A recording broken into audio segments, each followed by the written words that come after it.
শুরু করছি।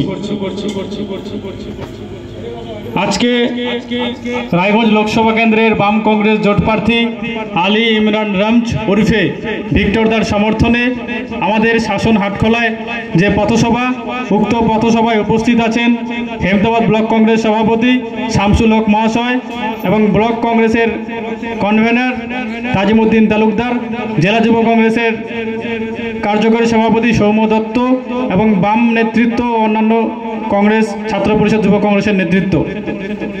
আজকে আমাদের এখানে প্রোগ্রাম করার উদ্দেশ্য কি? প্রোগ্রাম করার উদ্দেশ্য একটাই, যে আমরা এই যে এবারে লোকসভা নির্বাচন, আপনারা জানেন 26শে এপ্রিল, এই নির্বাচন কোনো সাধারণ নির্বাচন নয়। এই নির্বাচন আমাদের গণতন্ত্র, আমাদের দেশের যে সার্বভৌমত্ব, আমাদের যে সংবিধান, সেই সংবিধান বাঁচানোর লড়াই। সেই লড়াইয়ের জন্যই আজকে আমাদের এখানে সবাই মিলে আমরা জমায়েত হয়েছি।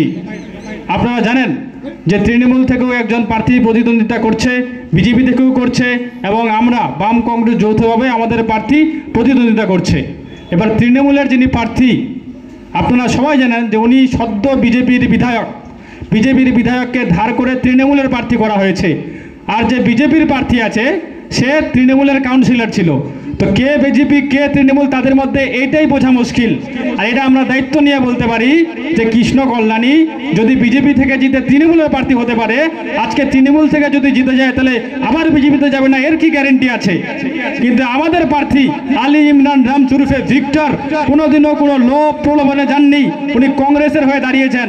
উনি তিনবার বিধায়ক ছিলেন, ভারতবর্ষের সর্বকনিষ্ঠ বিধায়ক ছিলেন এবং উনি তৎকালীন মুখ্যমন্ত্রীর চোখে চোখ রেখে নিজের এলাকার স্বার্থে উন্নয়নমূলক কাজকর্ম করেছেন এবং নিজের এলাকার মানুষের ন্যায্য দাবি নিয়ে বিধানসভায় বারবার উনি কথা বলেছেন। আমরা এরকম একজন মানুষকে যদি প্রতিনিধি করে দিল্লিতে পাঠাতে পারি, আমরা দায়িত্ব নিয়ে বলছি উনি আমাদের রায়গঞ্জ তথা জেলাবাসীর মানুষের স্বার্থে লড়াই করবেন। মানুষের উন্নয়ন, স্বাস্থ্য, চিকিৎসা, শিক্ষা এবং রোজগার থেকে শুরু করে আমাদের যে সমস্ত যে আমাদের প্রোটেকশন আছে সব ব্যাপারে উনি দেখবেন। এরকম একটা মানুষকে আপনারা আমাদের প্রতিনিধি করে পাঠাবেন, না কোনো ধান্দাবাজ ব্যবসায়ীকে আপনারা প্রতিনিধি করবেন? সিদ্ধান্ত আপনাদের। কারণ এই ভোট কোনো সাধারণ ভোট না, এই ভোট লোকসভার ভোট। দিল্লির গদিতে কে বসবে সেটা নির্বাচন করার ভোট। তাই এই ভোট যদি আপনি নষ্ট করেন তাহলে ভারতবর্ষে মনে রাখবেন বিপদের দিকে ঠেলে দিচ্ছেন। কারণ ভারতবর্ষের সংবিধান আজকে বিপন্ন, ভারতবর্ষের গণতন্ত্র আজকে বিপন্ন।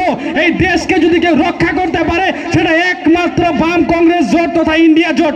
কেননা আমরা স্বাধীনতার পূর্ব থেকে শুরু করে আজ অবধি কংগ্রেস একটা এমন দল যা ভারতবর্ষের স্বার্থে, দেশের মানুষের স্বার্থে যেইভাবে মানুষ চেয়েছে কংগ্রেসকে নিজেকে ঠিক সেইভাবেই পরিচালনা করেছে। আজকে আমরা উত্তরপ্রদেশে সমাজবাদীর সাথে জোট করেছি, দিল্লিতে আপেদের সাথে জোট করেছি, বিভিন্ন এলাকায় বিভিন্ন রাজ্যে আমাদের যারা মোটামুটি রাজনীতিক আমাদের শত্রুও ছিল তাদের সাথেও জোট করেছি। কেননা এবারের নির্বাচন শুধুমাত্র সাধারণ নির্বাচন নয়, কোনো ভোটের নির্বাচন নয়। এবারের নির্বাচন আমাদের সংবিধানকে বাঁচানোর নির্বাচন, এবারের নির্বাচন ইন্ডিয়াকে বাঁচানোর নির্বাচন, দেশকে বাঁচানোর নির্বাচন। তার জন্য আজকে আমরা ঐক্যবদ্ধ। কিন্তু একদিকে মমতা বন্দ্যোপাধ্যায় নিজে প্রথমে নাটক করলেন, ইন্ডিয়া জোটের মঞ্চে বারবার গেলেন, কিন্তু শেষমেশ কি দেখা গেল? বিজেপির সুবিধা করার জন্য উনি বাংলায় কোনো জোট করলেন না, উনি বিজেপির সাথে তলে তলে হাত মিলিয়ে এই নির্বাচনটা পরিচালনা করছেন। এবার আপনারা আসল মানুষকে চিনে নিন।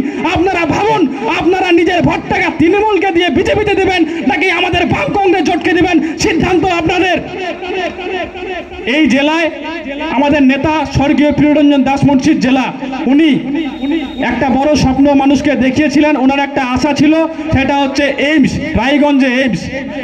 তখনকার তৎকালীন কংগ্রেসের সরকার সেই এইমসটা স্যাংশনও করে দিয়েছিল, কিন্তু এই মমতা সরকার এবং পরবর্তীকালে বিজেপি সরকার এসে যৌথভাবে রায়গঞ্জের মানুষ তথা উত্তরবঙ্গের মানুষকে বঞ্চনা করে সেই এইমসটা কল্যাণীতে নিয়ে গেছেন। এটা আমাদের সাথে বিশাল উনি বঞ্চনা করেছেন মমতা সরকার। এর জবাব কিন্তু আপনাদেরকে দিতে হবে। আজকাল অনেক জায়গায় মানুষ বলছে যে তৃণমূল তো আমাদেরকে লক্ষ্মীর ভান্ডার দিচ্ছে। তৃণমূলকে ভোট দেওয়ার বদল কাকে না দিব। এটা মনে রাখবেন, লক্ষ্মীর ভান্ডার দিচ্ছে না, এটা আপনাদের পকেট লুট করার একটা চক্রান্ত। যখন কোনো পকেট মার দেখবেন আপনার পকেটকে লুট করতে আসে, তখন সর্বপ্রথম দেখে আপনার সে মনোযোগটাকে অন্যদিকে ঘোরানোর চেষ্টা করে। ঠিক মমতা সেরকম করছেন, মানুষের অ্যাকাউন্টে 500,000 টাকা দিয়ে হাজার হাজার কোটি টাকা সে দুর্নীতি করছে। এটাই করছে মমতা। এবং আমাদের ছেলে মেয়েদের আজকে শিক্ষা ব্যবস্থাটা নষ্ট করে দিয়েছে, চিকিৎসা ব্যবস্থাটা নষ্ট করে দিয়েছে। রোজগার চাকরি বাকরির কোনো খবর নেই। চারিদিকে শুধু দেখবেন যে ঘুষখোর চলছে, ঘুষের রাজত্ব চলছে। পঞ্চায়েত থেকে শুরু করে জেলা পরিষদ থেকে শুরু করে সর্বক্ষেত্রে দুর্নীতি আর চুরি। তৃণমূল একটা এমন রাজনৈতিক দল, ভারতবর্ষের ইতিহাসে এই প্রথমবার গোটা শিক্ষা দপ্তরটা জেলে, শিক্ষামন্ত্রী থেকে শুরু করে শিক্ষা সচিব সবাই জেলে। এটা একটা এমন দল, প্রথমবার এটা ইতিহাসে রেকর্ড যে গোটা শিক্ষা দপ্তরটা জেলে আছে। তো এইরকম একটা রাজনৈতিক দলকে আপনারা ভোট দেবেন নাকি আমাদের বাম কংগ্রেস প্রার্থীকে দেশ বাঁচানোর স্বার্থে ভোট দেবেন, সিদ্ধান্তটা আপনাদের। সর্বোপরি আমি এখানকার উপস্থিত সমস্ত জনসাধারণের কাছে এটাই আবেদন রাখবো যে আগামী 26শে এপ্রিল রায়গঞ্জ লোকসভা কেন্দ্রে আমাদের নির্বাচন আছে এবং সেই নির্বাচনে বামফ্রন্ট সমর্থিত কংগ্রেস প্রার্থী আলী ইমরান রমজ উর্ফে ভিক্টর, ওনার নাম 1 নম্বর বোতামে আছে।